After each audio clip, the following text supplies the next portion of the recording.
Fala, meus amigos, na paz, mais uma aula de filosofia e hoje nós vamos falar sobre a visão ética de Aristóteles. Essa aula ela vai ser dividida em duas partes. No primeiro momento nós vamos falar sobre a reflexão que ele faz sobre a ética, os princípios éticos, os princípios morais, e na segunda parte nós vamos falar sobre a visão de Aristóteles sobre a política. Bom, então vamos lá, vamos fazer a nossa breve análise. Bom, a ética e a política para Aristóteles. Em termos resumidos, a excelência moral dos seres humanos, a atualização de suas potencialidades regidas por sua causa final, realiza-se na vida virtuosa, racional e feliz. Na autossuficiência da sociedade política, orientada para a promoção do bem comum. Então, para Aristóteles, ética e política estão interligados, porque a vida virtuosa, a vida racional, a felicidade, a procura do bem, só pode ser encontrado na sociedade política, na promoção do bem comum, na promoção do bem para todos. É por isso que esses temas são vinculados. Vamos entender a visão dele, a visão desse filósofo para a ética. Para Aristóteles, o bem não consiste em conceito puramente abstrato, idealizado, existente unicamente por si mesmo e essencialmente desvinculada dos fenômenos da natureza e das nações humanas. O bem, para Aristóteles, ele tem relação como um todo.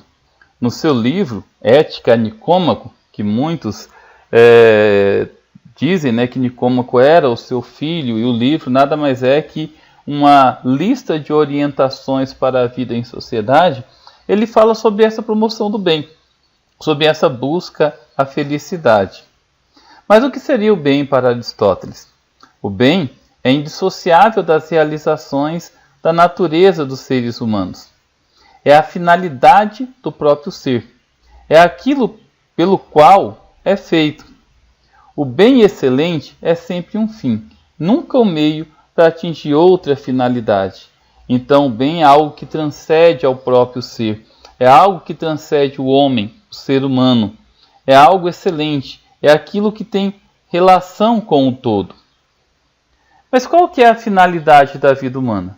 Segundo Aristóteles, a finalidade da vida humana é a felicidade. Ela é o fim almejado por todos os seres humanos.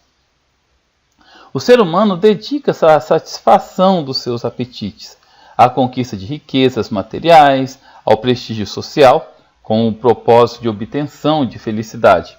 Não sendo razoável se afirmar o contrário.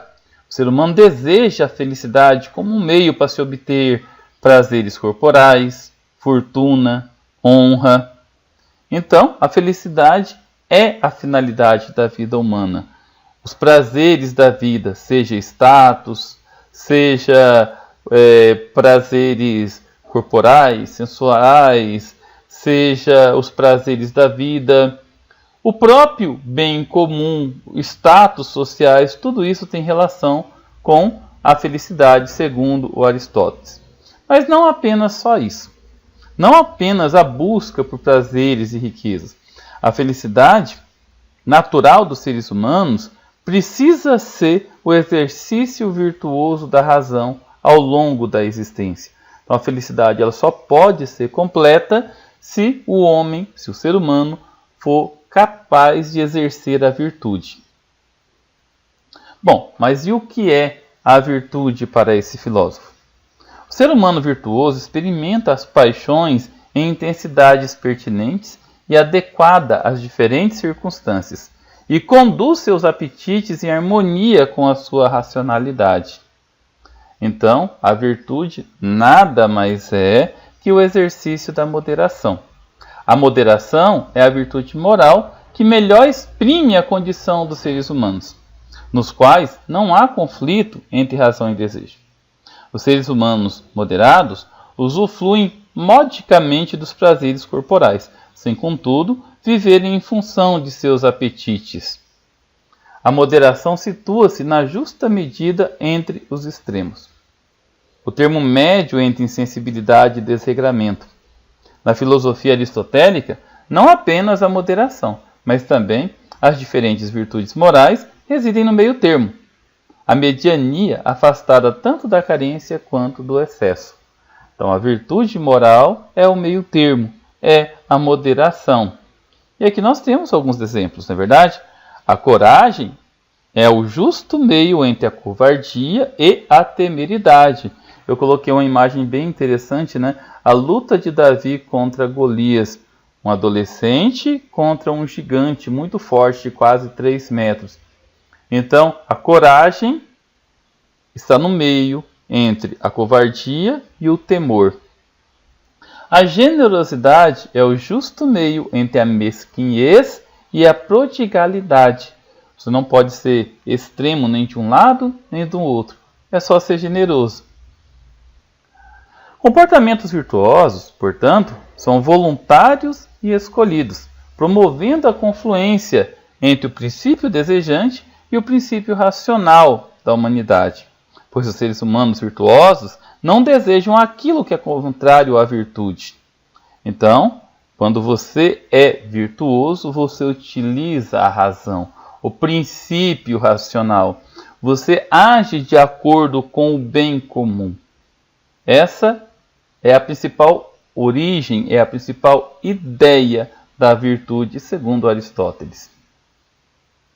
Mas e o conhecimento? Como ele pode ser encaixado dentro da virtude?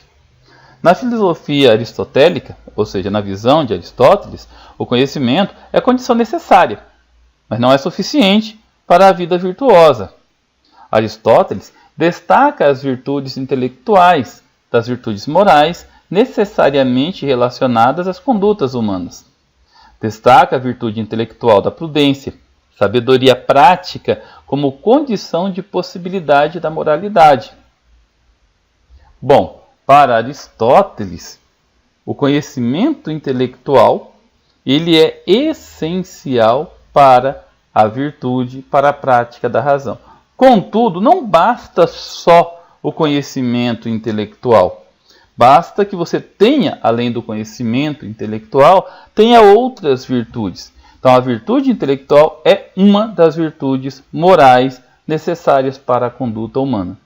E dentre essas várias virtudes morais, dentro da virtude intelectual, nós temos a prudência, que é uma sabedoria prática.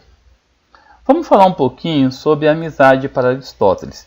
E ele define vários tipos de amizade, né? A exposição das concepções políticas de Aristóteles torna-se mais adequada se antecedida por suas considerações acerca da amizade, ou a filia.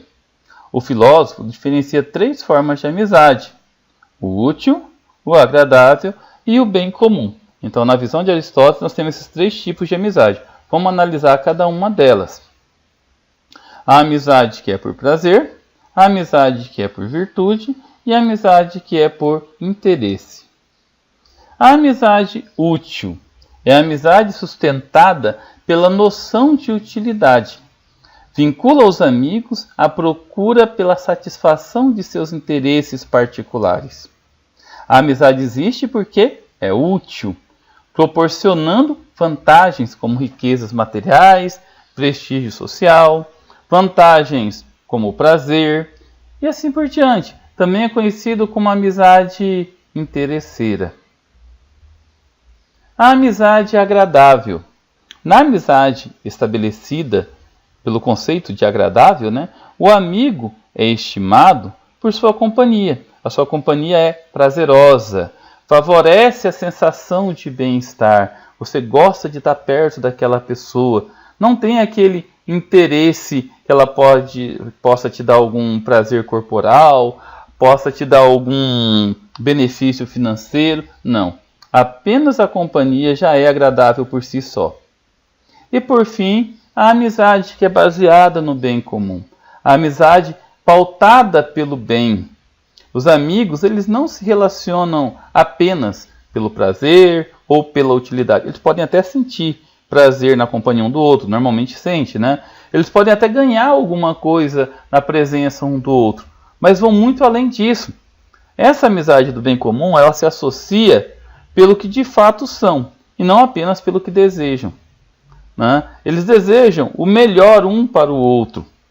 como também realizam o possível para que o amigo viva bem. É quando você está feliz, sabendo que o outro está feliz, sabendo que o outro está bem. Bom, pessoal, essa primeira parte nós falamos sobre os valores da ética segundo o Aristóteles. Espero que vocês tenham curtido, tenham gostado. Na próxima aula nós vamos falar um pouquinho sobre a política. Fiquem com Deus e até a próxima.